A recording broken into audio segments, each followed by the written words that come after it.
नमस्कार, आप देख रहे हैं अमरुजाला.com। आपके साथ मैं हूं प्रतीक्षा। ये हमारा वो खास शो है जहां पर खबरों को गढ़ने वाले खबरों का सटीक विश्लेषण करते हैं और आपकी जो खबरों को लेकर जो नज़रिया होता है, जो सोच होती है, उसे क्लियर करते हैं, स्पष्ट करते हैं। खबरों के खिलाड़ी हमारा विशेष शो और हमारे साथ हमारे तमाम मेहमान जो हमेशा की तरह इस कार्यक्रम का हिस्सा होते हैं।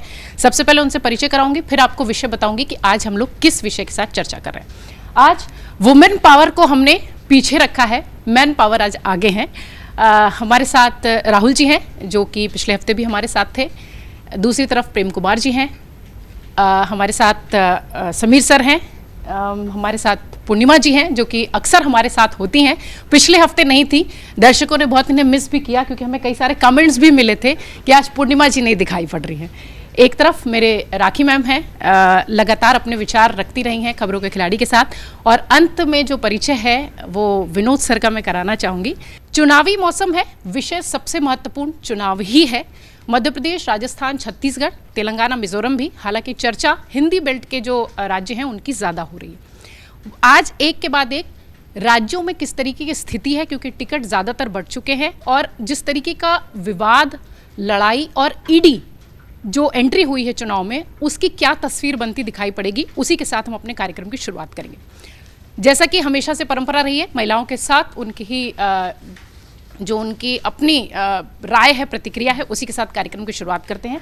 सबसे पहले पूर्णिमा जी से ही चर्चा को आगे बढ़ाएंगे। मैम, मध्य प्रदेश, राजस्थान और छत्तीसगढ़ के फिलहाल अभी चर्चा करें। सबसे पहले मध्य प्रदेश से शुरू करें। हालांकि शुरू छत्तीसगढ़ से होना चाहिए, लेकिन छत्तीसगढ़ में थोड़ा विस्तार से बात करना चाहूँगी तो उस पर बाद में आएंगे। मध्य प्रदेश में जिस तरीके की तस्वीर अभी दिखाई पड़ रही है, आज से लगातार कांग्रेस की रैलियां हैं, पीएम मोदी भी एंट्री कर रहे हैं। जिस तरीके का चुनावी माहौल हमेशा से दिखाई देता रहा है, खासतौर से मध्य प्रदेश, उत्तर प्रदेश, इस तरीके के राज्यों के जब चुनाव होते हैं, तो क्या आप ऐसा महसूस कर रहे हो कि उस तरीके की चीज़ें शायद इस वक्त नहीं नज़र आ रही हैं? नहीं, मध्य प्रदेश का चुनाव तो काफ़ी इंटरेस्टिंग है शुरू से ही, और कांग्रेस का जो उसमें प्रॉस्पेक्ट है वो शुरू से हर किसी को लग रहा है कि इस बार अच्छा है। और बीजेपी ने शुरुआत तो बहुत धमाकेदार की थी वहाँ से। मोदी साहब ने कई सारी रैलियाँ भी शुरू में की जब इलेक्शन अनाउंस भी नहीं हुए थे। लेकिन कुछ इधर दिखाई दे रहा है कि थोड़ी सी बीजेपी सुस्त सी दिखाई दे रही है। उसकी वजह क्या है? अब शायद वो जो चुनावी सर्वे हैं उसको देख के, या जो भी रीज़न हो, बट कांग्रेस बिल्कुल अपने फॉर्म में है और लग रहा है कि कांग्रेस के प्रॉस्पेक्ट्स बहुत अच्छे हैं। हालांकि कई चर्चा ये भी चल रही है कि उसके अलायंस के पार्टनर ही उसके खिलाफ वहाँ पे कई सीटों पे खड़े हो गए हैं, तो कांग्रेस की स्थिति कमज़ोर हो जाएगी। 92 सीटों पे जनता दल यू है, आम आदमी पार्टी है, समाजवादी पार्टी है, सब ने मिला के अपने कैंडिडेट्स खड़े किए हैं। तो वो शायद सभी को लग रहा है कि थोड़ी कांग्रेस की स्थिति कमज़ोर होगी। लेकिन कांग्रेस के अंदर इसका दूसरा आकलन है, उनका कहना है कि कांग्रेस इस बार डेफिनेटली सरकार बनाने जा रही है और उसके प्रोस्पेक्ट में कोई चेंज नहीं आया है। बीजेपी की सुस्ती पता नहीं उसकी वजह क्या है, लेकिन हो सकता है अभी जैसे जैसे चुनाव के दिन और नज़दीक आए तो हमें बीजेपी में भी फुर्ती दिखाई दे। और जहाँ तक मोदी जी की बात है, हाँ, उनकी हमें पता है कि रैलीज़ आगे होने वाली हैं, अमित शाह की रैलीज़ भी होने वाली हैं। तो ले दे के चुनाव काफ़ी इंटरेस्टिंग है with an edge to Congress. मैं उसी बात से राखी जी से कंटिन्यू करूंगी। जैसा कि पूर्णिमा ने कहा कि थोड़ी सुस्ती ज़रूर दिखाई पड़ रही है। प्रधानमंत्री मोदी चुनावी मौसम में हमेशा से इतने ज़्यादा एक्टिव रहे हैं, आप सब जानते हैं। मतलब किसी भी राज्य का हो, साउथ का हो, नॉर्थ ईस्ट का हो, वो चुनाव में हमेशा एक्टिव दिखते हैं। पर हिंदी बेल्ट के राज्यों में अगर आप देखिए तो आज से उनकी रैलियाँ शुरू हो रही हैं और अभी से अगर 1 नवंबर से देख लिया जाए तो चुनावी मोड में पूरा माहौल है। 7 तारीख को छत्तीसगढ़ का चुनाव है।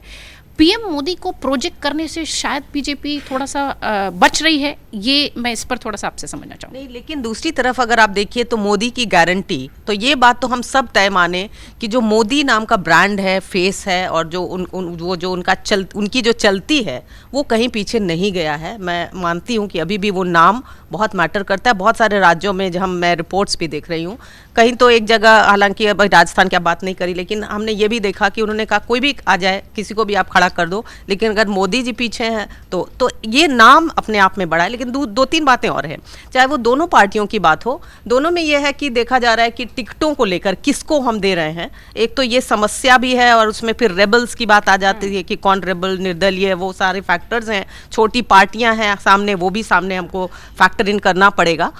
उसके अलावा अगर आप देखें तो जितनी तमाम स्कीम्स हैं, लुभावनी योजनाएं, मध्य प्रदेश की अगर बात करें तो महिलाओं को भी किस तरह से उनके लिए क्या क्या कुछ किया जाना चाहिए, चाहे वो लाडली बहन जो बीजेपी ने चलाई या फिर और योजनाएं जो उधर कांग्रेस पार्टी अपनी तरफ से लगातार तीनों राज्यों में वो भी चला रही है। तो ये किस तरह से कितना हद तक वोटर्स को लुभा पाएगी। इलाके जो हैं उसमें भी आप देखिए, पिछले कुछ दिनों की मैं आपको बात बताती हूँ जहाँ तक पढ़ा और समझा जा रहा है, पिछले कुछ दिनों में, हालांकि आप कह रही हैं सुस्ती, लेकिन पिछले कुछ दिनों में बीजेपी की बढ़त दिख रही है।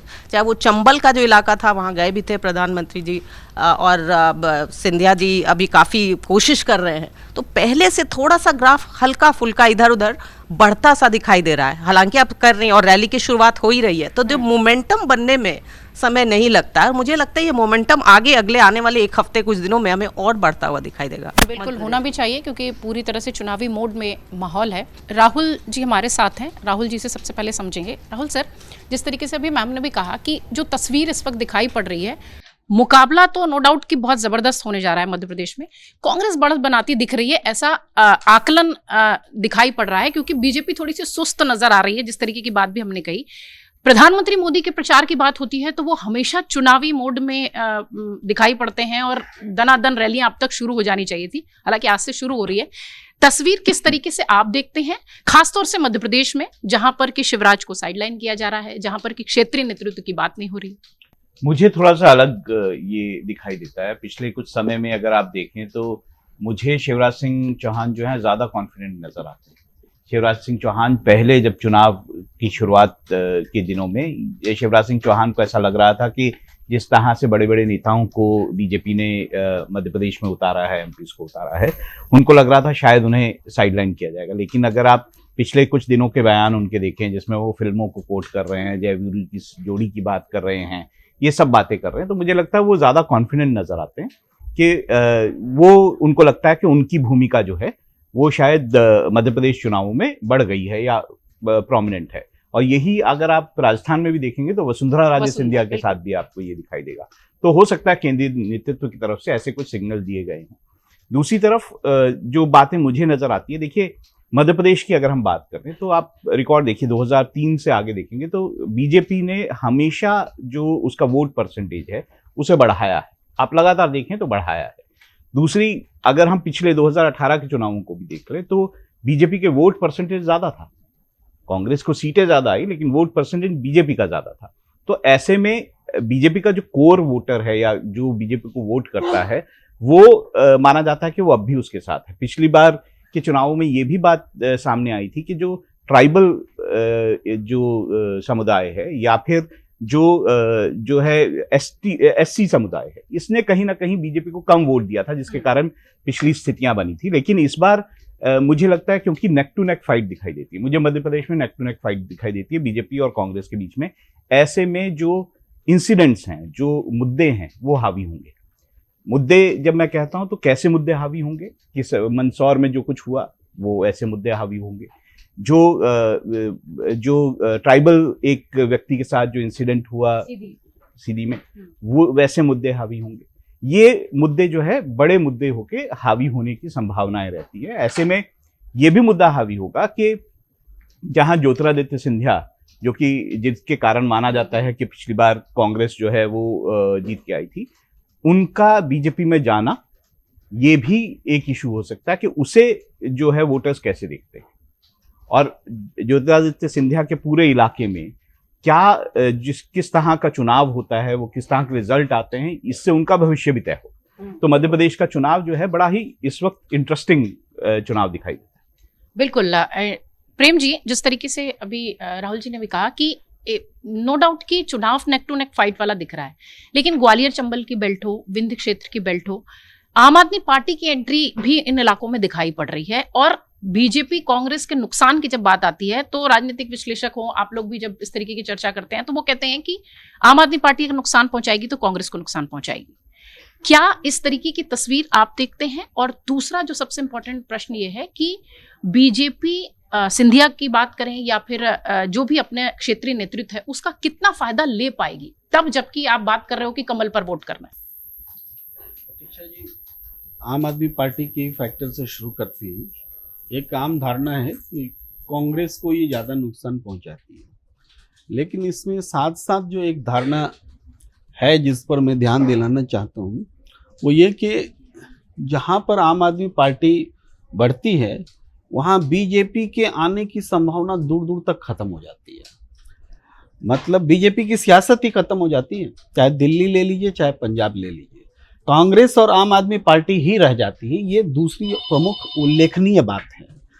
तो मध्य प्रदेश में आम आदमी पार्टी की दस्तक दे रही है कि उसका प्रचार प्रसार हो, राष्ट्रीय स्तर पर बनी पार्टी है, उत्साह के साथ आ रही है। इस चुनाव में कम से कम उतनी गंभीरता के साथ में आम आदमी पार्टी को नहीं लिया जा रहा है जितनी कि पंजाब दिल्ली में रही। दिल्ली यहाँ तो गंभीर है, मगर जैसे हिमाचल उत्तराखंड में उतना प्रभाव नहीं दिखा। निकाय चुनाव में सीट आने के बाद उनके थोड़े हौसले बुलंद हो गए कि 2-4 सीटें हम अच्छी निकाल लेंगे। हाँ, इसीलिए मैंने हिमाचल और उत्तराखंड का भी उदाहरण दिया था। वहाँ भी आम आदमी पार्टी से एक एक्सपेक्टेशन बनी थी लेकिन वो परफॉर्म नहीं कर पाई। गुजरात में जरूर आम आदमी पार्टी ने वो परफॉर्मेंस दिखाया और सीटों के टर्म्स में बीजेपी को उसका फायदा हुआ, ये तो फैक्ट है। और मध्य प्रदेश में यहाँ पर नजर है आम आदमी पार्टी पर। ये चुनाव बेसिकली दो ध्रुवों का ही चुनाव है, बीजेपी और कांग्रेस। और इसमें हम देखें तो भारतीय जनता पार्टी के चुनाव में जो सुस्ती दिख रही है, एक्चुअली वो सुस्ती नहीं है बल्कि कांग्रेस ज्यादा एक्टिव दिख रही है, एक तो ये। और दूसरा, मुद्दों के आधार पर देखें तो अब फ्रीबीज जिसकी आलोचना कर रहे थे नरेंद्र मोदी जी, वो उसी पैटर्न पर किसानों को क्या मूल्य देंगे, धान का 2500 देंगे कि 3000 देंगे, वो बीजेपी बोलती नजर आ रही है, चाहे मध्य प्रदेश हो चाहे छत्तीसगढ़ हो। तो जो एजेंडा, जो मुद्दा कांग्रेस तय कर रही है उसके पीछे बीजेपी चलती हुई दिख रही है। ये फर्क है बाकी चुनावों और इस बार के 5 राज्यों के चुनाव में। अभी तक हिंदुत्व की पॉलिटिक्स जो है परवान नहीं चढ़ी है इस चुनाव में। ये सुस्ती का इसलिए दिख रहा है कि हिंदुत्व की पॉलिटिक्स नहीं दिख रही, वो नफरत वाली भाषा जो है वो जो जोर नहीं पकड़ रहा है, ये सुस्ती का कारण है। लेकिन सुस्ती दिखने का या बताने का कारण है, लेकिन वास्तव में वो एक्टिव भी है। अब एक इंपॉर्टेंट बात यह है कि इस बार लड़ाई मोदी की गारंटी बनाम कमलनाथ की गारंटी, मोदी की गारंटी बनाम भूपेश बघेल की गारंटी, मोदी की गारंटी बनाम गहलोत की गारंटी। यानी देख रहे हैं क्या फर्क आया है। स्टेट लेवल के लीडर बनाम मोदी की गारंटी, ये कंपेयर हो रहा है। तो इसमें नरेंद्र मोदी जी और इन सबको अपना स्टेक लग रहा है कि कहीं हमारा चला न जाए। तो इसलिए आप देख रहे हैं बीते कुछ समय से ये चुनाव से भी दूर रहे नरेंद्र मोदी जी, कम सभाएं उन्होंने की, ये भी सुस्ती को बताता है। तो नरेंद्र मोदी जी का स्टेक दांव पर है, कहीं ऐसा ना हो कि 2024 में उल्टे नतीजे आए तो मोदी की गारंटी, मोदी मैजिक, ये सब हवा हो जाए। ये डर है जिस वजह इसका असर सुस्ती पर भी पड़ रहा है, और कहीं ऐसा हो गया तो वाकई नुकसान होगा। ये चिंता का भी सबब है, चिंता का विषय। सभी सर, मैं चाहूंगी प्रेम सर का जवाब आप ही दें कि ये सुस्ती जो है ये चिंता का विषय है और प्रधानमंत्री मोदी के लिए चिंता है 2024 की, इसलिए शायद क्षेत्रीय नेताओं के साथ लड़ते दिखाई। आपकी स्पष्ट का भी जवाब देता हूँ। उसके पहले मैं 2 चीजों का और जिक्र करूंगा जो आपने राहुल जी से भी पूछी थी और प्रेम जी से भी पूछी थी। आपने सिंधिया का जिक्र किया था कि सिंधिया का फैक्टर कैसा रहेगा इस बार, क्या रोल रहेगा। देखिए, सिंधिया तो का पार्टी देख चुकी है। जब वो पार्टी में आए थे भारतीय जनता पार्टी में, उसके बाद उपचुनाव में वो अपने कई उम्मीदवारों को धुआंधार प्रचार करने के बाद भी जितवा नहीं सके थे। ग्वालियर पुरुष से मुन्नालाल गोयल वो जितवा नहीं सके थे, डबरा से इमरती देवी को नहीं जितवा सके थे।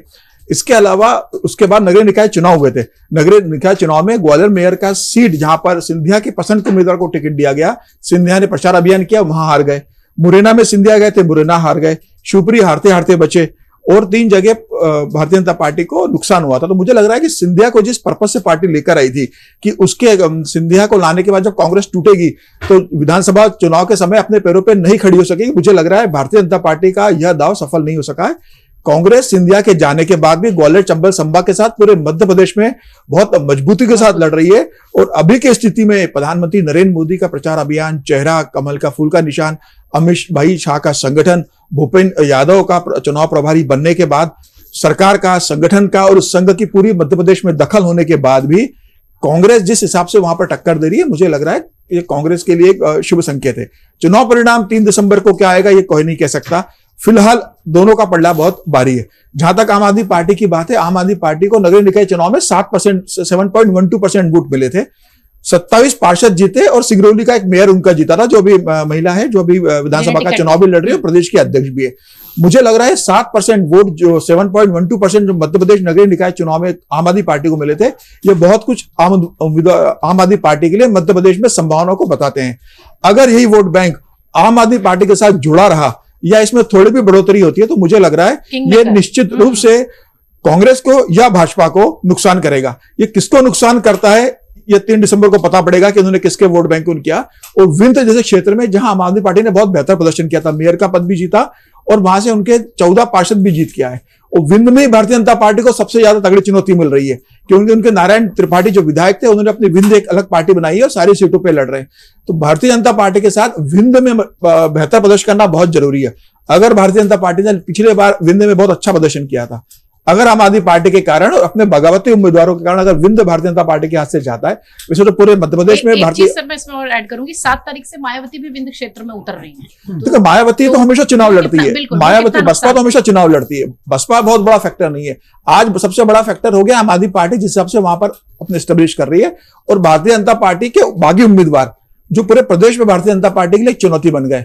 मुझे लग रहा है अभी नॉमिनेशन का शायद विड्रॉल का दिन बाकी है अभी, तो अगर अब देखते हैं कि कब तक विड्रॉ कर लेते हैं। उसके अंदर राजस्थान में भी विड्रॉल का 9 तारीख का है, राजस्थान में 9 तारीख का, मध्य प्रदेश में हो गया विड्रॉल, राजस्थान में 9 तारीख का। तो राजस्थान में भी एक देखना पड़ेगा कितना विड्रॉल करते हैं, लेकिन फिलहाल अभी बागी एक बड़ी भूमिका निभाने वहां जाने वाले। जहां तक आपने पूछा कि नरेंद्र मोदी की सुस्ती को लेकर, तो देखिए प्रधानमंत्री नरेंद्र मोदी हमेशा 24 घंटे 7 दिन एक्टिव मोड में रहते हैं, चुनाव के मोड में रहते हैं, पार्टी की संगठन और अपने सरकार के प्रदर्शन पे पूरा ध्यान रखते हैं। वो लगातार प्रचार कर रहे हैं। अब 3-4 महीने पहले ही वो बुद्ध सम्मेलन को भोपाल से आ चुके थे, फिर वो सिकल सेल के लिए आदिवासी क्षेत्र में आ चुके थे। तो प्रधानमंत्री अपनी रैली करते रहते थे, उसमें कोई दो राय नहीं। लेकिन प्रधानमंत्री के अलावा प्रदेश संगठन किस तरीके से वहां भूमिका निभा रहा है। अब एक बड़ी बात वहां पर यह भी कि ओबीसी एक बड़ा फैक्टर बनेगा।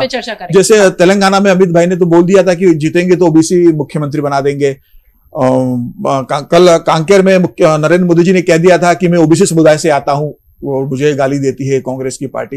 लेकिन अभी मध्य प्रदेश को लेकर यह नहीं कहा गया है कि ओबीसी जो मुख्यमंत्री रहे वो ओबीसी बने रहेंगे या उनकी जगह कोई ओबीसी मुख्यमंत्री आएगा। चर्चा ही नहीं मध्य प्रदेश को लेकर अभी भारतीय जनता पार्टी ने चुप्पी साध रखी है और कई सांसदों को उतार दिया है। वो कह सकते हैं कि सबकी कोहनी पे गुड़ लगा दिया है कि भाई आप भी बन सकते हो, आप भी बन सकते हो, आप भी बन सकते हो। सबको लग रहा है कि हम मुख्यमंत्री बन सकते हैं। मुख्यमंत्री कौन बनेगा ये तो भारतीय जनता पार्टी का हाईकमान। प्रेम सर की वो वाली बात पे मैं चाहूंगी आपकी राय रखते हैं कि कमलनाथ बनाम पीएम मोदी, वसुंधरा राजे माफ कीजिएगा, भूपेश बघेल बनाम पीएम मोदी, इस तरीके के जो क्षेत्रीय नेतृत्व के साथ प्रधानमंत्री को उतारा जा रहा है, उस पर आप थोड़ा सा टिप्पणी। देखिए, पहली बार नहीं कि प्रधानमंत्री नरेंद्र मोदी क्षेत्रीय नेतृत्व के सामने चुनाव में उतरे। जब से प्रधानमंत्री मोदी 2014 के केंद्र की राजनीति में आए प्रधानमंत्री बनके, उसके बाद से आप लगातार देखिए, महाराष्ट्र के चुनाव हुए उसके तुरंत बाद तो प्रधानमंत्री नरेंद्र मोदी चेहरे थे, भारतीय जनता पार्टी की तरफ से कोई चेहरा नहीं था। हरियाणा के चुनाव हुए तो प्रधानमंत्री नरेंद्र मोदी चेहरा थे। उसके बाद आप जितने चुनाव देखेंगे प्रधानमंत्री मोदी ही चेहरा रहते और प्रधानमंत्री मोदी ही चुनाव को लीड करते और रमेश भाई संगठन देखते हैं। यह बात सही कि इन तीनों चुनाव में भारतीय जनता पार्टी ने अपने तीनों नेताओं को मुख्यमंत्री के रूप में प्रोजेक्ट नहीं किया है, लेकिन तीनों नेताओं को टिकट भी दिया है। यह बात भी एक बात को संकेत देता है कि भारतीय जनता पार्टी सेफ चल रही है। अगर भारतीय जनता पार्टी को वहां 2/3 बहुमत मिलेगा तो भारतीय जनता पार्टी का हाई कमान जिसे चाहेगा उसे मुख्यमंत्री बनाएगा। लेकिन अगर ऐसी स्थिति आती है कि बहुमत के लिए किसी निर्दलीय का समर्थन लेना पड़ता है या बहुत मार्जिनल बहुमत पे है, तो इसी स्थिति में मुझे लग रहा है कि भारतीय जनता पार्टी राजस्थान में वसुंधरा को इग्नोर नहीं कर पाएगी, मजबूरन होकर उन्हें मुख्यमंत्री बनाना पड़ेगा। मध्य प्रदेश में भी शिवराज पे जाना पड़ेगा। जैसे ज्योतिरादित्य सिंधिया के आने के बाद न चाहते हुए हाईकमान को सरकार चलाने के लिए और स्थिरता देने के लिए शिवराज को मुख्यमंत्री बनाना पड़ा, वैसी स्थिति उत्पन्न होगी। अब ये देखते हैं कि चुनाव परिणाम कैसा आता है, उसके बाद तीनों राज्यों में कौन मुख्यमंत्री बनेगा भारतीय जनता पार्टी तय करेगी। बिल्कुल। एक बात ये कहना चाहूंगी नहीं समीर की बात से लेकर कि ये बदलाव आया, 2 चीज नई नजर आ रही है। एक तो यही कि चाहे मध्य प्रदेश में आप शिवराज सिंह चौहान देखें, रमन सिंह को छत्तीसगढ़ में या वसुंधरा राजे को राजस्थान में, अब ये जरूर हुआ है कि उन तीनों को कहीं ना कहीं आप इग्नोर नहीं कर सकते, उनको आगे लाया जा रहा है और वो एक्टिव भी हो रहे हैं। दूसरी चीज बयान ये भी आया कि कास्ट सेंसस के खिलाफ नहीं है, बट समय आने पर देखा जाएगा। तो ये जो बदलाव आया है बिल्कुल एक रूप की नहीं, स्ट्रैटेजी में लगातार चेंज आ रहा है। जैसा कि प्रेम जी ने वैसे ही बदलाव है जैसे कांग्रेस कहती थी कि राम मंदिर के खिलाफ नहीं है।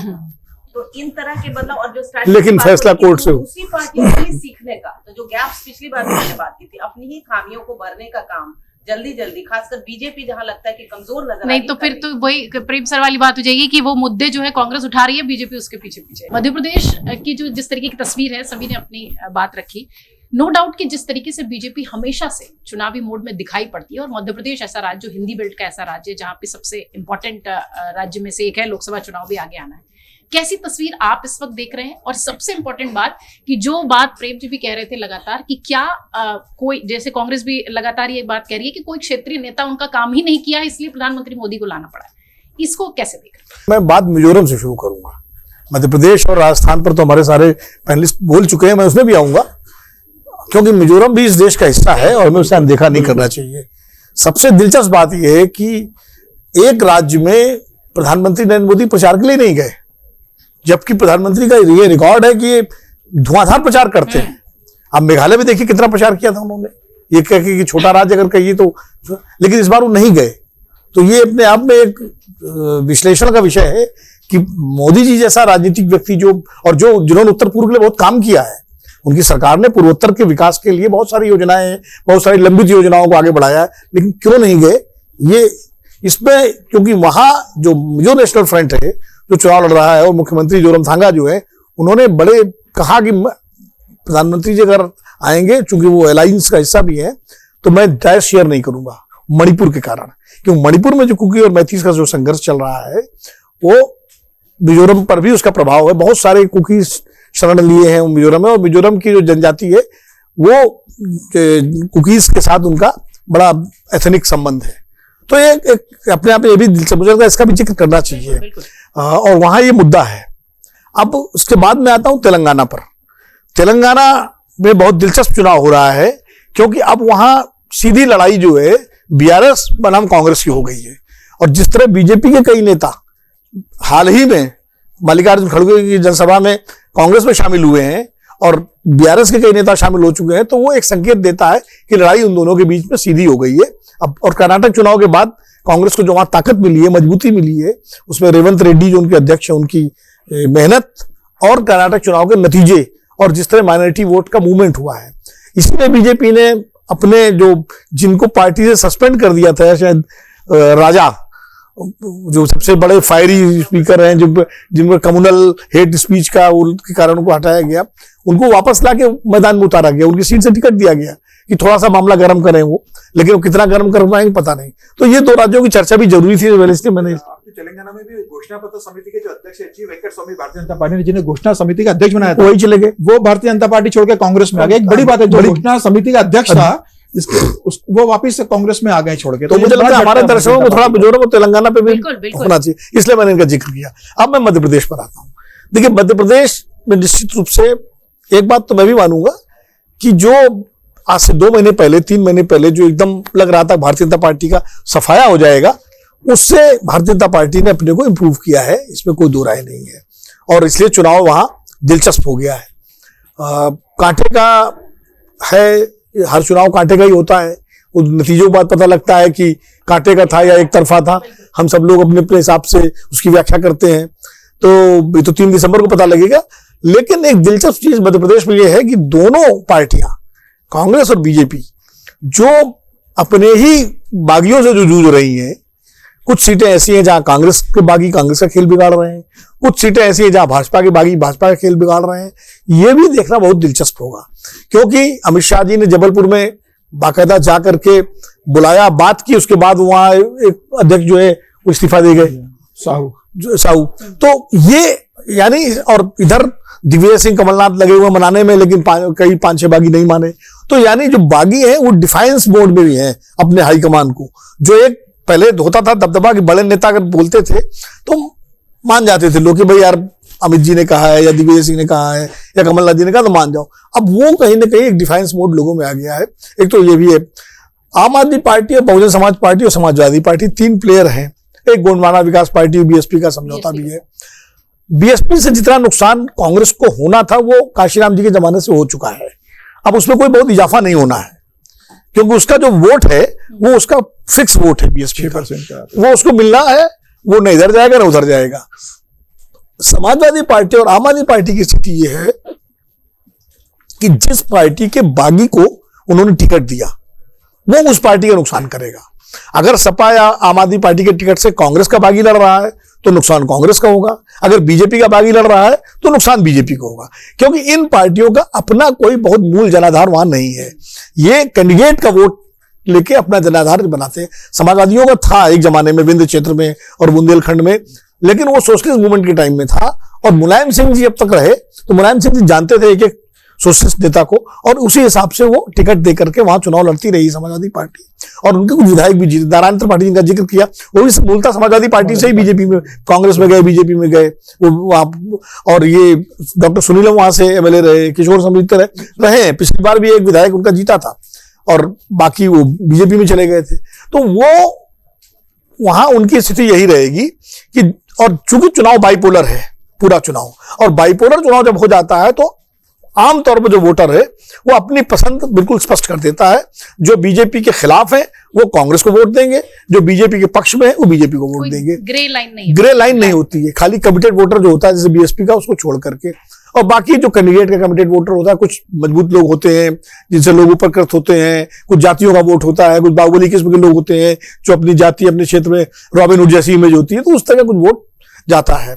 इसलिए उनका पिछली बार भी लड़े थे, सपा भी लड़ी थी पिछली बार, आम आदमी पार्टी भी शायद पिछली बार लड़ी थी, और बीएसपी भी लड़ी थी। तो ऐसा नहीं कि पहली बार लड़ रहे हैं चुनाव जिसको इतना ज्यादा हाइप दे करके हम लोग वो करते हैं।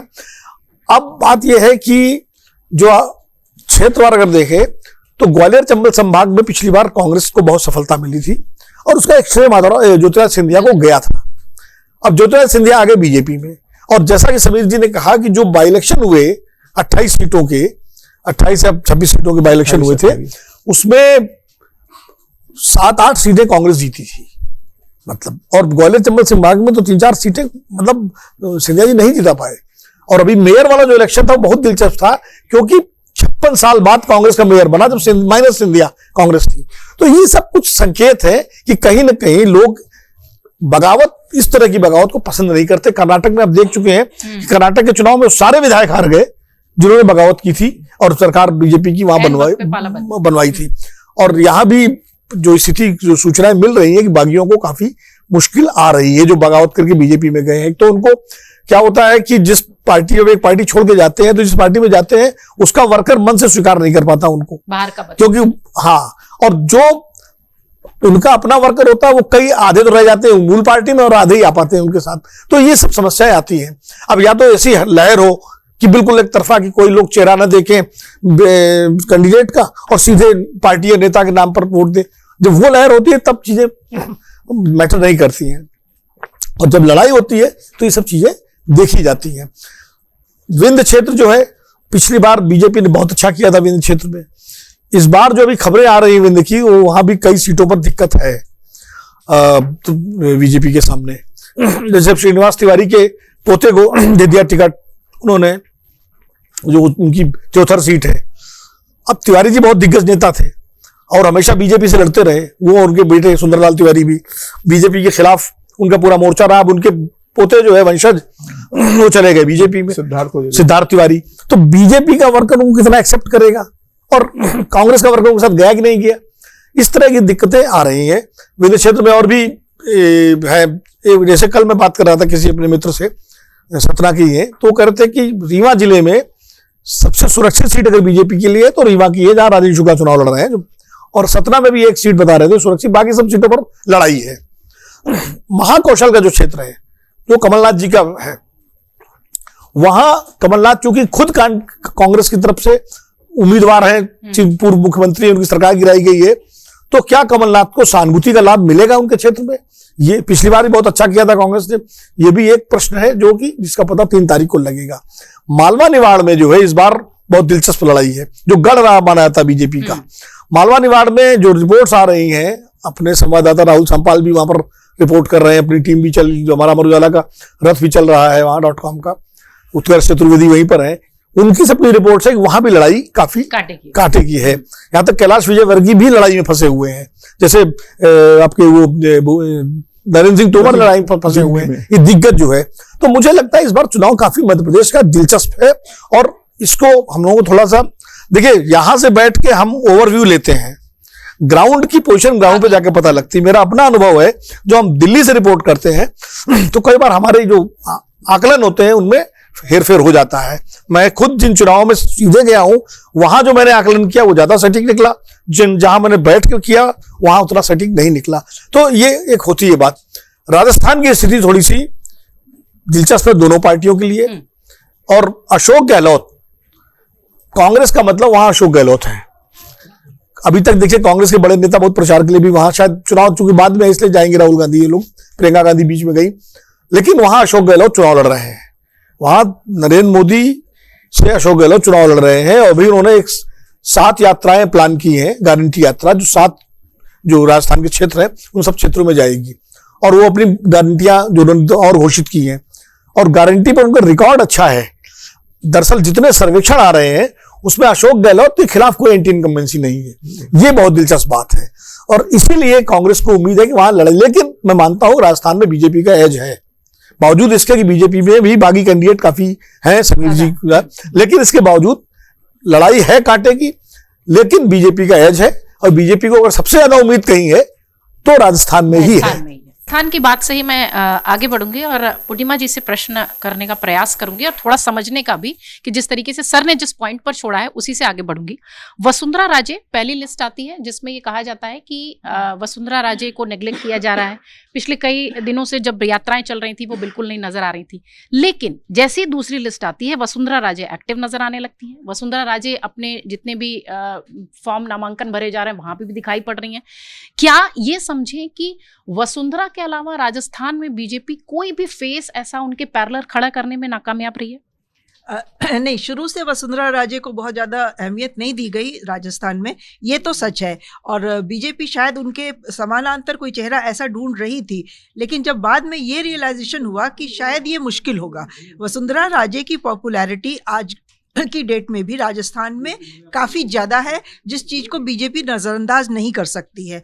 और अगर हाईकमान ने सोचा होगा कि उनको साइडलाइन करके वो किसी ऑल्टरनेट चेहरे को प्रोजेक्ट कर सकते हैं, कोशिश हुई भी थी शुरू में, उसमें वो कामयाब होते दिखाई नहीं दिए। और यही वजह है मुझे लग रहा है कि वसुंधरा राजे को उनको फाइनली उनका नाम भी लिस्ट में आया, उनको टिकट दिया गया और उनके कई जो लिस्ट में उनके खेमे के लोग थे उनको भी टिकट दिया गया। तो ये एक तरह से बीजेपी की थोड़ी सी मजबूरी हम राजस्थान में कह सकते हैं कि वो जो छत्रप होते हैं रीजनल छत्रप्स, उनको शायद इस बार नज़रअंदाज शुरू में करने की कोशिश की गई। उसी क्रम में हमने देखा था कि रमन सिंह को भी बिल्कुल पीछे रखा गया। रमन सिंह का कहीं नाम चुनाव में नहीं आ रहा था, लेकिन बहुत लेट स्टेज में रमन सिंह को सामने लाया गया। उसी तरह शिवराज सिंह का रहा। शिवराज सिंह का तो कहीं शुरू से कोई नाम निशान नहीं था। शिवराज सिंह को हमने बीच में देखा बिल्कुल डिजेक्टेड मुद्रा में गंगा किनारे बैठ के, वो जैसे साधना में लीन है कि उनके संन्यास के दिन आ गए। फिर बाद में शिवराज सिंह को भी सामने लाना पड़ा। तो इन तीनों स्टेट में बीजेपी की जो एक स्ट्रैटेजी शुरू में दिखाई दी थी कि वो कुछ नए चेहरों को सामने लाके प्रोजेक्ट करें और उनके बूते चुनाव लड़ें, वो स्ट्रैटेजी सफल होती नहीं दिखाई दी। इसलिए हम राजस्थान में वसुंधरा को अब एक्टिव देख रहे हैं, इधर शिवराज सिंह भी अब एक्टिव हो गए हैं, उधर रमन सिंह को बिल्कुल लास्ट स्टेज में लाके खड़ा कर दिया गया है। तो बीजेपी ने एक भूल जो इन तीनों चुनावों में की कि कोई बड़ा चेहरा वो प्रोजेक्ट नहीं कर पाए जिसकी की पॉपुलर एक्सेप्टेबिलिटी हो। अब राजस्थान में गजेंद्र सिंह शेखावत का नाम कुछ टाइम पहले बहुत जोर शोर से चल रहा था।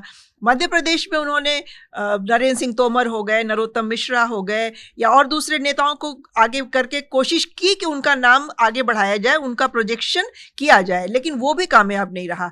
तो थोड़ी बीजेपी की मजबूरी कह लीजिए, कमजोरी कह लीजिए कि उनको रीजनल छत्रप्स के भरोसे ही इन तीनों स्टेट में आगे बढ़ना पड़ रहा है। दूसरा, जैसे अभी विनोद जी ने कहा कि बीजेपी की सुस्ती का कारण एक हम आपने जैसे पूछा कि क्या है, मोदी वर्सेस रीजनल लीडर्स जो हो रहा है, तो मोदी जी के लिए स्टेक्स बहुत हाई हैं और जो हमारे सर्वे दिखा रहे हैं बीजेपी की पोजीशन मध्य प्रदेश में हो, छत्तीसगढ़ में हो, उतनी स्ट्रांग नहीं दिख रही है। तो इसमें अगर बिल्कुल ही फ्रंट फुट पे रह के मोदी जी का नाम और उसके अलावा कोई नाम सामने न आए तो वो उनके लिए आगे 2024 में थोड़ा महंगा साबित हो सकता है, क्योंकि बेशक हम इसे सेमीफाइनल ना माने, लेकिन एक जो जनता के दिमाग पे, मनमानस पे जो असर पड़ता है वो नेगेटिव हो सकता है 24 में हो जाए। ये एक धारणा धारणा बन जाए कि मोदी जी का सिर्फ नाम अब नहीं चल रहा है। इसलिए मुझे लग रहा है कि अभी फिलहाल मोदी जी थोड़ा बैकफुट पे हैं, लेकिन आगे आने वाले दिनों में हमने देखा है वो लास्ट के 3-4 दिनों में रोड शोज करते हैं, बड़े धमाकेदार रोड शोज होते हैं, बड़ी धमाकेदार उनकी रैलीज होती हैं।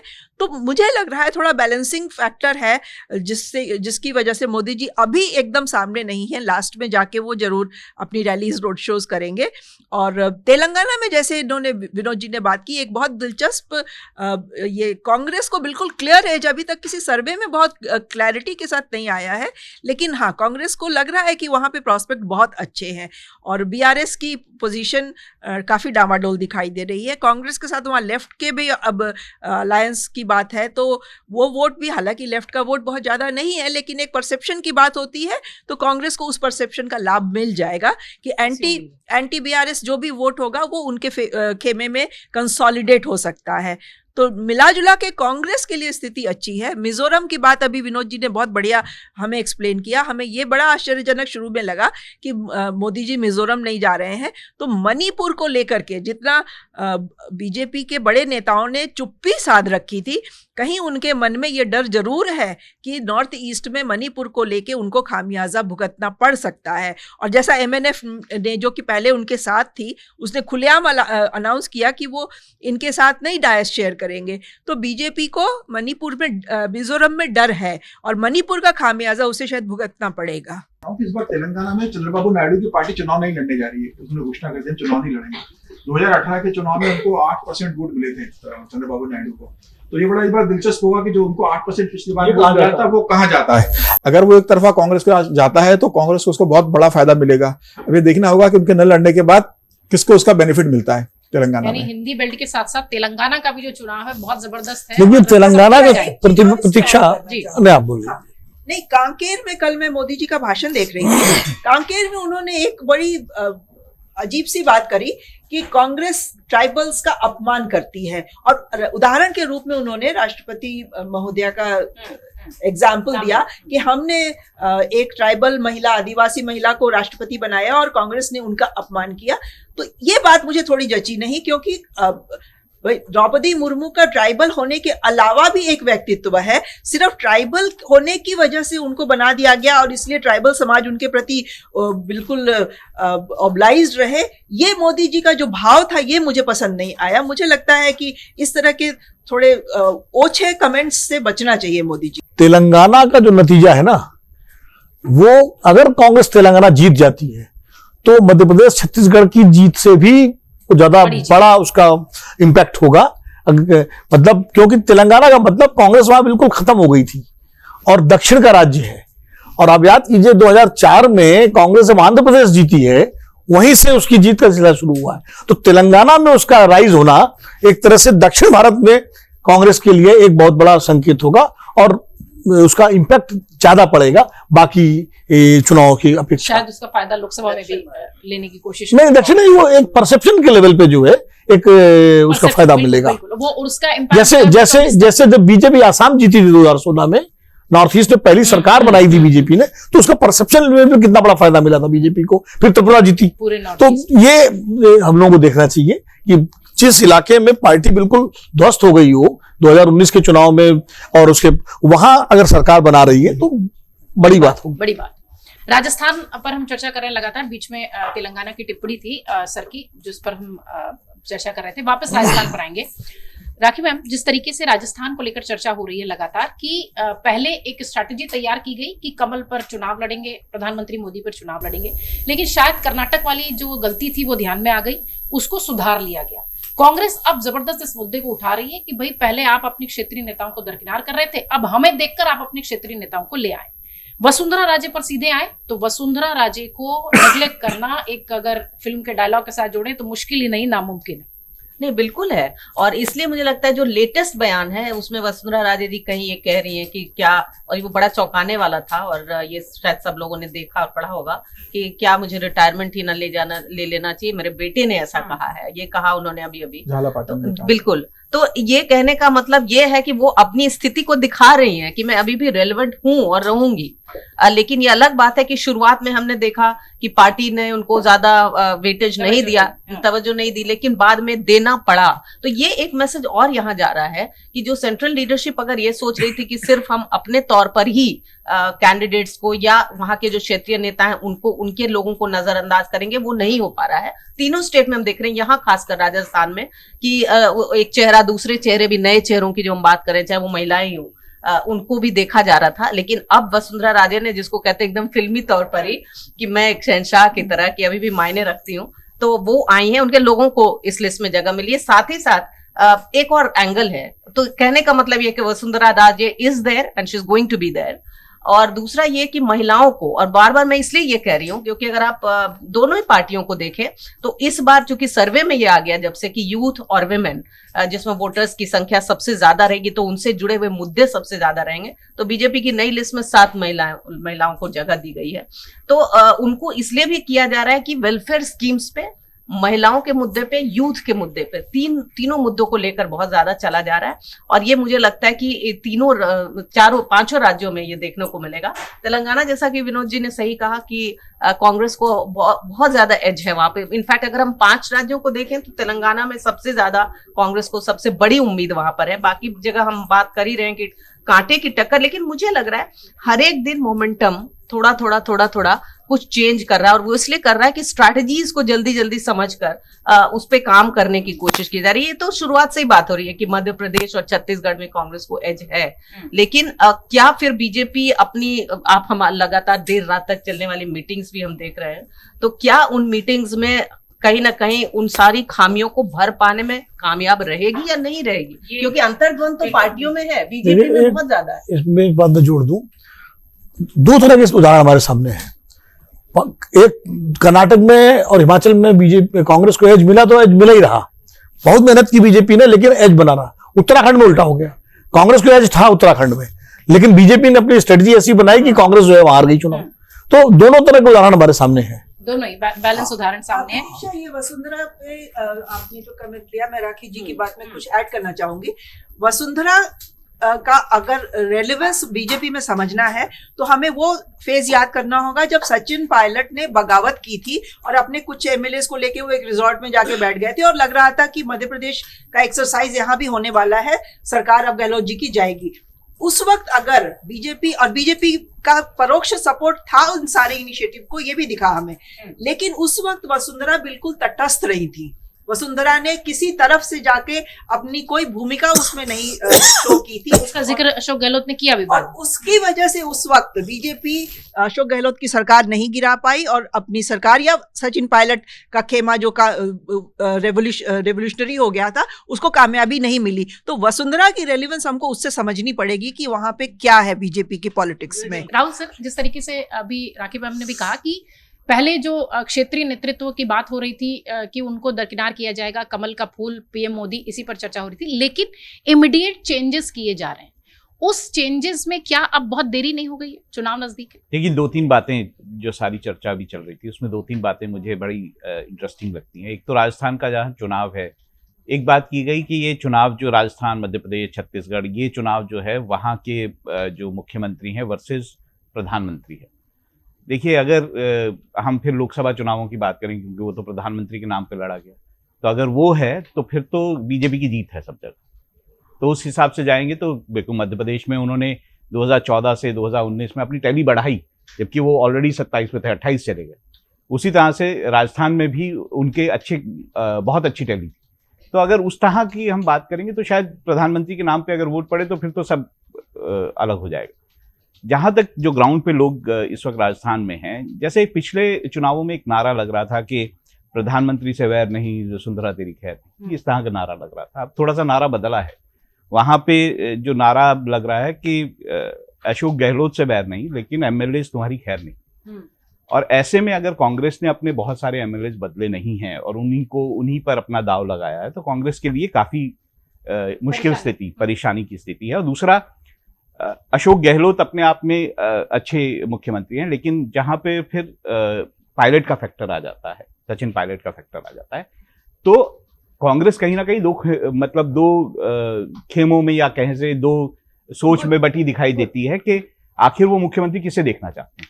वो अशोक गहलोत को मुख्यमंत्री देखना चाहते हैं, सचिन पायलट को मुख्यमंत्री देखना चाहते हैं। तो ये जो पशुपेश है ये भी कांग्रेस के लिए राजस्थान में मुश्किल करेगी। हमने छत्तीसगढ़ की बात की, छत्तीसगढ़ में कांकेर में प्रधानमंत्री ने जो बातें कही, वहां पर देखिए वहां पर प्रधानमंत्री ने ओबीसी की बात की। उन्होंने अपने आप को ओबीसी बताया और कहा कि जो है मेरे को गाली दी गई और ये सब। तो छत्तीसगढ़ के चुनाव में बड़े फैक्टर्स हैं। ओबीसी का एक बड़ा चंक है, बहुत बड़ा। दूसरी ओर जो है वो ट्राइबल्स और एससी का चंक है। ओबीसी बीजेपी का बहुत अच्छा वोटर है, ओबीसी उनके साथ जाता है, बहुत अच्छा वोटर। मैं ये भी कहूंगा कि वहां मुख्यमंत्री भी उसी ओबीसी से आते हैं। लेकिन बीजेपी ये नहीं चाहती है कि ओबीसी का वोटर उससे कहीं भी किसी भी तरह से छिटके, क्योंकि वो हल्का भी छिटका तो वहां पे चुनाव का एक तरफा हो जाएगा। और दूसरा, ओबीसी छत्तीसगढ़ में बीजेपी की बहुत मेहनत के बावजूद भी वो ट्राइबल्स में अपनी पैठ उतनी नहीं बना पाई। उनकी कोशिश रही है, वो नहीं बना पाई। लेकिन ये जो है बीजेपी को मालूम है और इसी कारण से उनका बयान आया कि ट्राइबल्स को नहीं, जो कांग्रेस है वो ध्यान दीजिए। वहां पर एक और फैक्टर ये है कि वहां की राज्य सरकार की जो स्कीम्स हैं, जो लोगों को लुभाने वाली स्कीम्स हैं, वो बहुत अच्छी तरह काम करती हैं। छत्तीसगढ़ में एक और फैक्टर ये है कि हिंदुत्व का जहां तक मुद्दा आता है तो छत्तीसगढ़ में बघेल साहब ने जिस तरह गाय और राम दोनों उठा लिया तो वो किया हुआ है। तो ऐसे में छत्तीसगढ़ का जो समीकरण है काफी बीजेपी का बिगड़ा हुआ है। हमने बात की नॉर्थ ईस्ट की बात की हमने, तो वहां पर देखिए वहां पे एमएनएफ एक पार्टी है, दूसरी पार्टी जो बहुत तेजी से उभरी है वो है जेडपीएम। जेडपीएम छोटी छोटी पार्टियों को मिला के बना हुआ संगठन है। ऐसे में बीजेपी का वहां पे ज्यादा आधार बचा नहीं है, या मैं कहूँ है ही नहीं लगभग। अगर हम एमएनएफ की बात करेंगे तो एमएनएफ जो है वो कई मुद्दों पर बीजेपी की खिलाफत करती हुई दिखाई दी है। अभी मणिपुर वाला मुद्दा विनोद जी ने बड़ा साफ किया कि उस पर तो है ही, दूसरी ओर खिलाफत। और अभी जो एमएनएफ है उसको जेडपीएम से बहुत खतरा लग रहा है इस वक्त कि वो किस तरह से, क्योंकि वो ट्राइबल्स के अंदर उसके बड़ी जबरदस्त पैठ है। तो ऐसे में बीजेपी का वहां स्टेक नहीं है, वहां एमएनएफ का स्टेक है और जेडपीएम का स्टेक है, जो कि आपस में सीधे सीधे लड़ाई लड़ रहे हैं। और अब हम तेलंगाना पे आ जाते हैं। तेलंगाना में क्या हो रहा है? बीआरएस, हमने कहा कि कांग्रेस का वो आ रहा है। बीआरएस नोन है अपनी वेलफेयर स्कीम्स के लिए। जो वेलफेयर स्कीम्स उन्होंने चलाई उसका बाकायदा जो उसकी कॉपी है वो केंद्र में की गई उन स्कीमों की। इस तरह की स्कीम्स हैं। हम वहाँ पे हैदराबाद, ग्रेटर हैदराबाद की अगर रीजन की बात करें तो वहाँ पे एआईएमआईएम का बड़ा एक जोर है। अगर हम उसमें उस रीजन में बात करें तो बीजेपी का भी बहुत अच्छा जोर है। तो ऐसे में मुझे जो ओवरऑल वहाँ समीकरण दिखते हैं, वहाँ पे मुझे नहीं लगता कि कांग्रेस जो है वो कहीं भी अभी बीआरएस को हरा पाएगी। वहाँ पे साफ दिखाई देता है कि बीआरएस जो है वो अच्छी मजबूत स्थिति में और अच्छा काम कर। खैर सर, संभावना की बात कर रहे थे, कांग्रेस की संभावना बहुत अच्छी है। प्रेम सर, राजस्थान पे एक छोटी सी टिप्पणी लेंगे, फिर सर मैं आपके पास आऊंगी छत्तीसगढ़ के साथ। राजस्थान में जिस तरीके की स्थिति लगातार दिखाई पड़ रही है, अभी अचानक से बीजेपी को पूरी स्ट्रैटेजी चेंज करनी पड़ी, उनको सामने आना पड़ा। एक बात जो राहुल सर ने बोली उस पर भी मैं छोटा सा आपसे कमेंट चाहूंगी कि गुटबाजी वाला जो मामला है, ये तूफान से पहले की शांति तो नहीं है कि अशोक गहलोत भी शांत है, सचिन पायलट भी शांत है, लेकिन अब हो जाए चुनाव फिर उसके बाद बताएंगे। इस पर थोड़ा सा अपनी राय रखें। देखिए, गुट और गुटबाजी, गुट तो सब जगह होते हैं और गुट से स्पर्धा भी होती है, फायदा भी होता है, लेकिन जब गुटबाजी हो जाती है तो नुकसान होने लगता है। तो कांग्रेस में निश्चित रूप से गुटबाजी है, कोई इनकार नहीं कर सकता, और उसका नुकसान भी होगा। और गुटबाजी भारतीय जनता पार्टी में भी है, और इस गुटबाजी में खुद दोनों ही पार्टियों में आलाकमान शामिल है। कांग्रेस में भी आलाकमान शामिल है और बीजेपी में भी आलाकमान शामिल है। पार्टी है, गुटबाजी में पार्टी है, लेकिन है कि इसको मैनेज करने के लिए कौन बढ़िया से मैनेज कर रहा है। तो हमें लगता है कि दोनों ने एफर्ट्स लिए हैं। शुरू में बीजेपी आक्रामकता के साथ वसुंधरा राजे को दरकिनार कर रही थी, बाद में थोड़ा सा एकोमोडेशन मोड में आई। फिर भी जिस तरीके से वसुंधरा राजे ने कल रिटायरमेंट में आ सकती हूँ कहा है, पीड़ा व्यक्त की, हाँ, मैंने खुद ही कह रही रिटायरमेंट, तो ये बात एक संदेश देने के लिए है।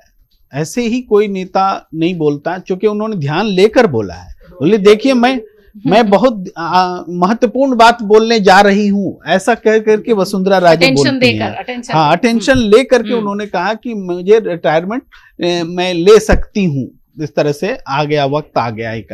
तो ये दरअसल जनता के इसको ये बता रही हैं कि ये हमारा आखिरी चुनाव है, ये बता रही। इमोशनली वो अपने बेटे को भी लॉन्च कर रही हैं इस माध्यम से, लेकिन आलाकमान को भी संदेश दे रही हैं कि आप हमें इग्नोर मत कीजिए। तो राजस्थान का चुनाव जो है रोचक है, दोनों फैक्टर्स जो निगेटिव फैक्टर्स हम बोलते हैं दोनों पार्टियों में है, और मुझे लगता है कि बीजेपी को एज है राजस्थान में, ये मेरा मानना है, राजस्थान में एज है बीजेपी को। और दूसरी बात ये है कि जब हम बात कर रहे थे कि मोदी की गारंटी और बनाम तीनों क्षत्रप की अलग अलग गारंटी, तो ये गारंटी अगर मोदी मैजिक आज बनी रहती तब तो राहुल जी सही कर रहे हैं, तब तो जीत गई नरेंद्र मोदी जी, सब जगह जीत रहे हैं और क्षेत्रीय हार रहे हैं। लेकिन मार्क कीजिए कि क्या फर्क आया है पहले और अब में। एक तो हिमाचल में जब एक बार एक प्रत्याशी नहीं बैठा था नरेंद्र मोदी जी के कहने पर, वो एक ऐसा पॉइंट था जिसको उस समय क्षेत्रीय और एक व्यक्ति की प्रतिक्रिया मानी गई थी, लेकिन वो एक लिटमस टेस्ट जैसा पॉइंट था। डिफाई करना, नरेंद्र मोदी जी को डिफाई करना एक अनोखी घटना थी। उसके बाद नरेंद्र मोदी जी को डिफाई करने की जो और लैंडमार्क घटना, वो मिजोरम की घटना। ये घटक दल कर रहा है, वहां पार्टी उम्मीदवार किया, यहां घटक दल कर रहा है। और नरेंद्र मोदी जी के लीडरशिप को डिफाई करने की घटना मध्य प्रदेश और में खासतौर से हुई, जबकि केंद्रीय मंत्री सांसद चुनाव लड़ने को लेकर के असंतोष प्रकट करने लगे। यह भी नेतृत्व को डिफाई करने की घटना है। ये घटनाएं पहले कभी नहीं होती थी। इन्होंने मोदी मैजिक की जड़ हिला दी है। इसीलिए अब मोदी की गारंटी बनाम क्षेत्रीय छत्रप की गारंटी में जब हम आते हैं तो हम ये भी देखते हैं कि आज ऐसा क्यों है कि नरेंद्र मोदी जी की पार्टी जो नैरेटिव गढ़ा करती थी, चुनाव को लीड लिया करती थी, मुद्दे बनाया करती थी, अब हर मुद्दे पर कांग्रेस को जवाब देती हुई दिख रही है। ओबीसी, राहुल गांधी ने जब से कहा है कि आपका तो एक ओबीसी मुख्यमंत्री है, उसको भी आप हटाने वाले हैं, उसके बाद से लगातार जवाब देना पड़ रहा है कि हम तेलंगाना में भी ओबीसी देंगे और दूसरा भी देंगे। यानी कांग्रेस को जवाब दे रही है बीजेपी कि हम ओबीसी को नुकसान नहीं कर रहे, हम देने वाले हैं। जातीय जनगणना पर कांग्रेस ने इतनी बड़ी लीड ली कि उस पर बीजेपी को बोलना पड़ रहा है कि हम इसके खिलाफ नहीं हैं। ये भी बीजेपी उसके पिच पर जाकर बोल रही है, यानी कांग्रेस को फॉलो कर रही है, उसको जवाब दे रही है। कह रहे हैं कि मुद्दे के पीछे जवाब दे। तो इन सारे फैक्टर्स को जब हम जोड़ते हैं तो मोदी की गारंटी बनाम क्षेत्रीय छत्रप की गारंटी ही मुकाबला है। राहुल जी को लगता है कि वो इस मुकाबले में मोदी जी जीत जाएंगे। हाँ, अपने राहुल महाजन जी को लगता है कि ऐसा मुकाबला हुआ तो बीजेपी को एज है, मोदी जी जीत जाएंगे, लेकिन पानी बहुत बह चुका है और मुकाबला तो यही है, लेकिन नतीजा अलग निकलेगा। बिल्कुल, देरी भी हो गई है। 3 तारीख को हालांकि ये तस्वीर साफ होगी। अब मैं छत्तीसगढ़ पर बात करती हूँ। राजस्थान मध्य प्रदेश की स्थिति थोड़ी सी साफ हो गई। छत्तीसगढ़ पर मैं विनोद सर से सवाल, सबसे पहले सर आप ही से शुरू करूंगी। 2 चीजें, एक जो सर थोड़ा सा हिंट दे रहे थे, मैं उसे और थोड़ा सा बढ़ा दूं।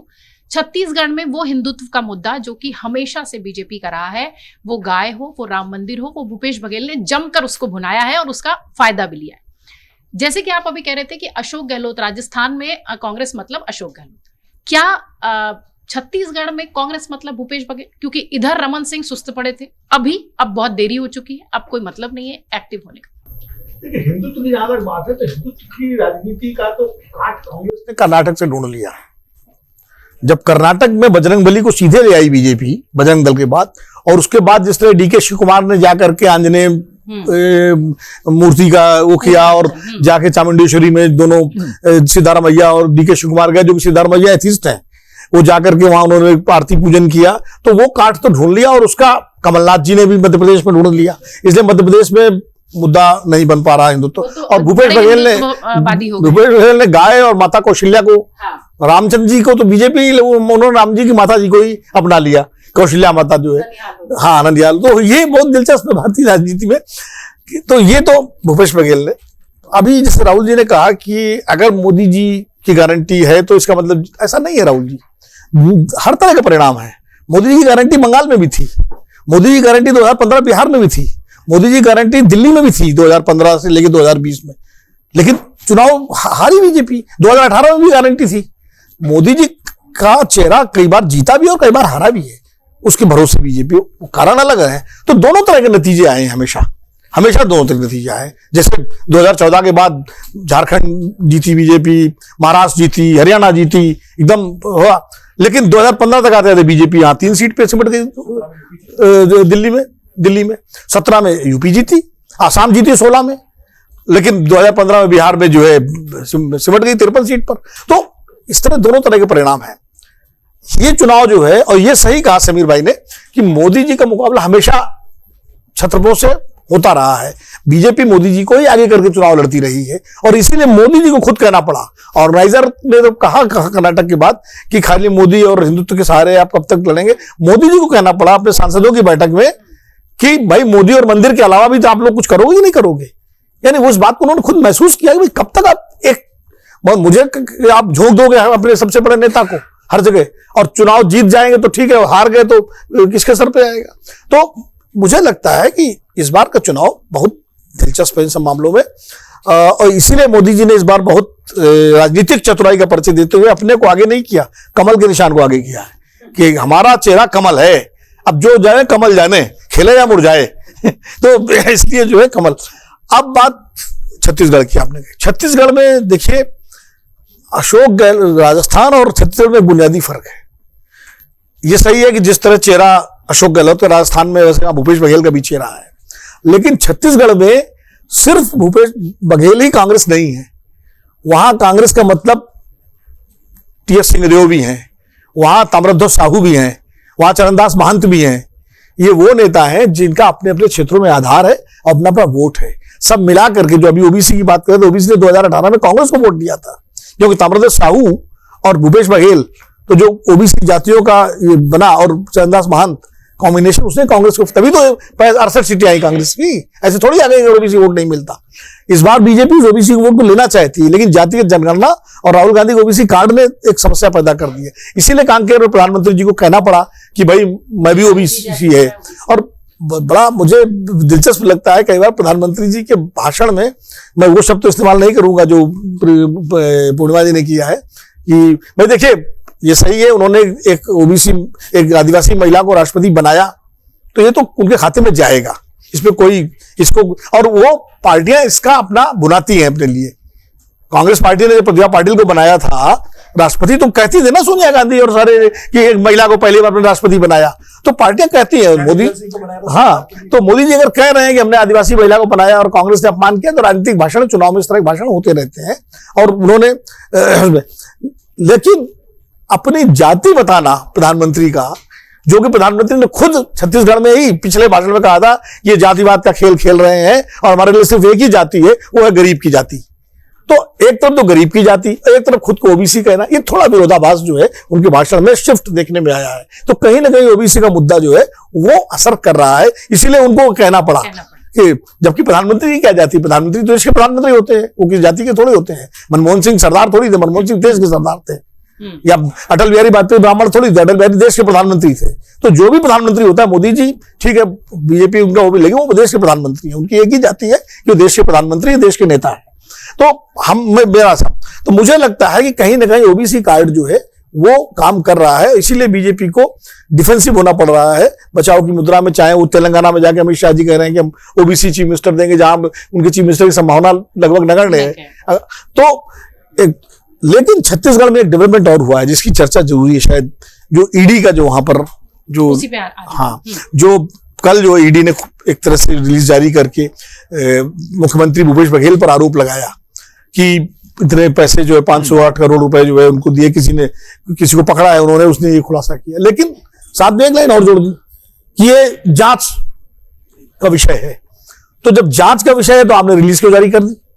जांच कर लेते, पुख्ता सबूत मिल जाते, तब रिलीज जारी करते।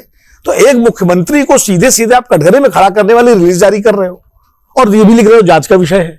तो कहीं ना कहीं इससे लगता है कि जो विपक्ष का आरोप है एजेंसियों के राजनीतिक दुरुपयोग का, उस सवाल को थोड़ा बल मिलता है। चुनाव से पहले ये चुनाव से ठीक चुनाव पहले, और जबकि पहले फेज की वोटिंग होने जा रही 7 तारीख को, तो ये सब चीजें ऐसी हैं जो चुनाव में कहां कैसे असर डालेंगी ये देखना दिलचस्प होगा। अभी तक का रिकॉर्ड तो ये रहा है कि एजेंसीज के छापे, एजेंसीज की कार्रवाइयां बहुत ज्यादा चुनाव नतीजों पर असर नहीं डाल पाई हैं। वोटर्स को पता है। हाँ, तो विनोद जी थोड़ा भ्रष्टाचार पे आऊंगी, इसलिए कि भ्रष्टाचार को एक मुद्दा बनाया जा रहा है। और अगर आप ये जो अब राजस्थान में देख लें, अशोक गहलोत जी के बेटे के यहाँ, या फिर आप यहाँ भूपेश बघेल की जो बात हो रही है, शराबबंदी की भी, इनफैक्ट अगर छत्तीसगढ़ की आप बात कर रही हैं तो वहां पर वो मुद्दा एक नया उभर कर सामने आ रहा है। कहीं ना कहीं अशोक गहलोत राजस्थान में और छत्तीसगढ़ में भूपेश बघेल बहुत टॉल लीडर, वो इतने टॉल लीडर हैं कि मैं ये देख रही थी कि राजस्थान में खुद आपके ये जो शेखावत जी हैं, गजेंद्र सिंह शेखावत जी, वो कह रहे थे कहीं ना कहीं कि हमारे गुरु रहे हैं पहले अशोक गहलोत। तो ये सभी मानते हैं कि क्रॉस समवेयर कद बहुत बड़ा है, बहुत बड़ा है। आ रही हूं मैं छत्तीसगढ़ पे आपके पास आ रही हूं। जो इन्होंने काम किया है, जो जनता को लुभाता है, तो अब कहीं ना कहीं नई चीज सामने अब आ रही है। ये जो ईडी का है वो राजस्थान में देखा हमने, या हमने यहाँ पे भूपेश बघेल के लिए, तो ये चीज अब एक नया आयाम सामने आ रहा है। नहीं, ये एक नया मुद्दा चुनाव में जो चर्चा का विषय होता है। जी, नया मुद्दा नहीं है ये। 2018 में कमलनाथ क्या छापे पड़े थे, कमलनाथ के लोगों के यहाँ मध्य प्रदेश में। ममता बनर्जी के लोगों के खिलाफ कार्रवाई 2021 से पहले से ही हो गई थी। दिल्ली में 2020 से पहले जो है अरविंद केजरीवाल पर के ऑफिस में सीबीआई की रेड हुई थी। तो ये पहले चुनाव, इसीलिए मैं कह रहा हूं कि लगातार स्टालिन की रेड हुई तमिलनाडु पे चुनाव से पहले। तो ये इसलिए ये नया मुद्दा नहीं है, ये एक तरह से एक नया ट्रेंड है जो लगातार पिछले कुछ वर्षों से चुनाव के दिखाई पड़ रहा है। चलन छत्तीसगढ़ पे एक समीर सर आपसे कमेंट चाहूंगी। कल मुख्यमंत्री का नाम आना बहुत बड़ी बात होती है चुनाव से ठीक पहले। 7 तारीख को वोटिंग है, ज्यादातर जो 7 तारीख की वोटिंग की सीटें हैं वो आदिवासी सीटें हैं, और जैसा कि राहुल सर भी कह रहे थे कि उसमें पकड़ पैठ बनाने में बीजेपी कामयाब नहीं रही है। अब कांग्रेस की तरफ से ये बार बार कहा जा रहा है, उनके क्षेत्रीय नेता भी ये बात कह रहे हैं कि 7 तारीख को चुनाव है, इसलिए इस तरीके की चीजें हो रही हैं। जैसा कि विनोद सर ने भी कहा कि इसका बहुत ज्यादा असर पड़ता नहीं है, लेकिन आदिवासी बेल्ट की जो सीटों का चुनाव है उस पर किस तरीके का इम्पैक्ट होगा, और बीजेपी किस तरीके से जो कोशिश इतने दिनों से कर रही है उसमें क्या तस्वीर आप देखते हैं? देखिए, मुझे लग रहा है कि जो ईडी का जो छापा पड़ा हुआ है, ईडी को लेके जो भूपेश बघेल को लेके जिक्र किया जा रहा है, मुझे लग रहा है आदिवासी क्षेत्र में इसका बहुत ज्यादा असर पड़ेगा नहीं, क्योंकि आदिवासी बेल्ट जो होता है वो इन सब चीजों से बहुत दूर होता है, उससे बहुत फर्क नहीं पड़ता। वो अपनी रोज की समस्याओं में उलझा रहता है, उसे देखता है कि आदिवासी समाज के लिए, उनकी समस्याओं के लिए, उनके रोजमर्रा की जिंदगी को नॉर्मल करने के लिए, बेहतर करने के लिए सरकार ने क्या काम किया है, वो उसी पे फोकस करता है। ईडी की जांच से उन्हें बहुत ज्यादा से फर्क पड़ता नहीं। मुझे लग रहा है छत्तीसगढ़ में जो 7 तारीख को मतदान हो रहा है उसको लेके इसमें बहुत फर्क नहीं पड़ेगा, लेकिन ईडी का जो कल स्टेटमेंट आया है भूपेश बघेल को लेके, ये पूरे छत्तीसगढ़ के बाकी चुनाव को जरूर प्रभावित करेगा, और सिर्फ छत्तीसगढ़ के चुनाव को नहीं। भारतीय जनता पार्टी में आज देखिए सुबह स्मृति ईरानी की पत्रकार वार्ता हुई, स्मृति ईरानी ने विस्तार में इस चीजों को सब बताया जो ईडी भी नहीं बता पाया था चीजों को लेके। तो मुझे उन्होंने शुभम सोनी का जिक्र किया और कई लोगों का जिक्र किया। डायमंड होटल में 2 तारीख को जो रेट पड़ी थी उसमें जो 5.5 करोड़ रुपए निकला उसका उन्होंने जिक्र किया है। तो मुझे ऐसा लग रहा है कि इसका पूरा संदेश राजस्थान के अंदर भी देना की पार्टी कोशिश कर रही है, मध्य प्रदेश के अंदर भी देने की कोशिश कर रही है, तेलंगाना भी देने की कोशिश कर रही है। 2024 के लेके के चुनाव के पहले लेके इसको ग्राउंड बनाने की तैयारी हो रही है। तो ईडी का जो मैसेज भारतीय जनता पार्टी देना चाहती है वो पूरे देश के अंदर देना चाहती है। सिर्फ अगर छत्तीसगढ़ की बात करेंगे तो बहुत फर्क नहीं पड़ेगा, लेकिन ये तय है कि जिस हिसाब से लगातार ईडी छत्तीसगढ़ में कार्रवाई कर रही थी, आप देखेंगे जनवरी में भूपेश बघेल के सलाहकार क्या हुई थी, इसके अलावा दूसरे अन्य नेताओं क्या रेड हुई थी। छत्तीसगढ़ के नेताओं तक आ रही है, तो अगर ईडी ने अगर एक बयान दिया है तो ईडी ने मुझे लग रहा है कि कुछ पुख्ता जानकारी एकत्रित की होगी, कुछ डॉक्यूमेंट्स एविडेंस उनके पास हाथ आए होंगे, जिसके आधार पर वह भूपेश बघेल पे हाथ डालने की कोशिश करेगी और उन्हें पूछताछ के लिए बुला लेगी। जैसे दिल्ली के मुख्यमंत्री अरविंद केजरीवाल को शराब के घोटाले में जोड़कर बुलाया था ईडी ने, हालांकि अरविंद केजरीवाल गए नहीं। तो उसी इस तरीके से मुझे लग रहा है कि भूपेश बघेल को दूसरे मतदान के पहले भी बुलाया जा सकता है। हो सकता है कि 8 या 9 तारीख को या 10 तारीख को उन्हें ईडी सम्मान भेजकर बुला ले पूछताछ के लिए। तो ये तय है कि आने वाले चुनाव के अंदर इसका एक बड़ा असर होने वाला है, और आज प्रधानमंत्री मोदी की रैली भी है दूर के अंदर। तो मुझे लग रहा है कि इस ईडी वाले मैटर को वो सीधा तो नहीं कहेंगे, लेकिन भ्रष्टाचार और कार्रवाई के जरूर फायदा लेंगे। मैं इस पर यह कहना चाहता हूं कि ईडी क्या है, एक क्रेडिबल संस्था का नाम है, जांच एजेंसी है सेंट्रल, जो कि जिसकी क्रेडिबिलिटी का इस्तेमाल भूपेश बघेल जैसे मुख्यमंत्री चुनाव के एन वक्त पहले उनकी क्रेडिबिलिटी पर हमला करने के लिए हो रहा है। यानी एक डिग्निफाइड लीडर को इलेक्शन के ठीक पहले बिना इस तरीके से ईडी अपनी पूरी साख का इस्तेमाल कर ले रही है कि उनकी साख गिर जाए। ये बहुत खतरनाक बात है। क्यों? और ये बात मैं इसलिए कह रहा हूं कि जो विनोद जी ने अभी बताया कि जो आरोप आए हैं उसमें एक लिख दिया गया है कि सब्जेक्टेड टू इन्वेस्टिगेशन। एक व्यक्ति ने एक आरोप लगाया और वो सब्जेक्टेड टू इन्वेस्टिगेशन है और आपने पूरे इलेक्शन के समय में बदनाम करने के लिए उसको जारी कर दिया। ये एक तरह से चुनाव में ईडी के सीधे इस्तेमाल का सबसे बड़ा उदाहरण है। और यही कारण है कि कांग्रेस बोल रही है कि बीजेपी जब चुनाव में हमसे लड़ने नहीं सक रही है तो ईडी, सीबीआई जैसी संस्थानों को चुनाव में उतार रही है हमारे खिलाफ। ये है तो इसका असर जनता देगी, जवाब देगी। लेकिन देश का बहुत बड़ा नुकसान कर रही है बीजेपी, क्योंकि समीर जी को जितना भरोसा है कि ईडी ने जो कुछ किया होगा आधार पर किया होगा, यही भरोसा हम लोगों का भी हुआ करता था, जिस पर भारी चोट पड़ी है। बिल्कुल। मैं इसमें एक और चीज कहना चाहता हूं कि देखिए ईडी का जो पूरा मामला है वो उसमें परसेप्शन ऐसा है कि ईडी जो इस वक्त सारा कुछ कर रही है वो इसलिए कर रही है क्योंकि चुनाव है। और ये परसेप्शन, देखिए चुनाव में परसेप्शन बहुत काम करता है और शायद ये जो है, और मुझे ये भी लगता है, जैसे मैंने पहले ओबीसी का कहा था, उसके बाद विनोद जी ने कुछ कहा, अगर आप 2003 से चुनावों को देखेंगे और आगे तक देखेंगे तो आपको ये दिखाई देगा कि जो रमन सिंह की सरकार थी तब ओबीसी वोट जो था वो बीजेपी के साथ था। तो 2018 में वो रमन सिंह जो ओबीसी वोट किसका, अब वहां पे एक और बात आती है। भूपेश बघेल ने बीच में एक जो है कोशिश की कि 27% जो आरक्षण है वो ओबीसी को मिले, वो जो है जबकि वो पास नहीं हो पाया, वो राज्यपाल के पास है। और उसको लेकर भूपेश बघेल कहते हैं कि राज्यपाल जो है उन्होंने नहीं होने दिया या केंद्र सरकार ने उसको नहीं होने दिया। तो वो ओबीसी के वोट पर चोट भी करते हैं, ओबीसी के उस पर करते हैं कि भाई बीजेपी के पास ना चला जाए। तो ऐसे में जो ईडी का मुद्दा है वो इन सब, क्योंकि भूपेश बघेल पे और कोई खास चिपक नहीं रही है चीजें। अगर आप उनके सारे चुनावी उनको देखें, वो उन्होंने ट्राइबल्स के लिए बहुत सारी स्कीम्स निकाली हुई हैं, उन्होंने ओबीसी के लिए निकाली हुई है, बाकियों के लिए निकाली हुई है। तो ऐसे में जब कोई मुद्दा नहीं है तो जो करप्शन का मुद्दा है वो उसका काउंटर करने की कोशिश की जा रही है और इसीलिए ये करप्शन के मुद्दे को बहुत ज्यादा बढ़ाया जाए। और जैसा कि विनोद सर ने कहा कि ये ट्रेंड हो गया है, चुनाव से पहले ये ट्रेंड नजर आता है।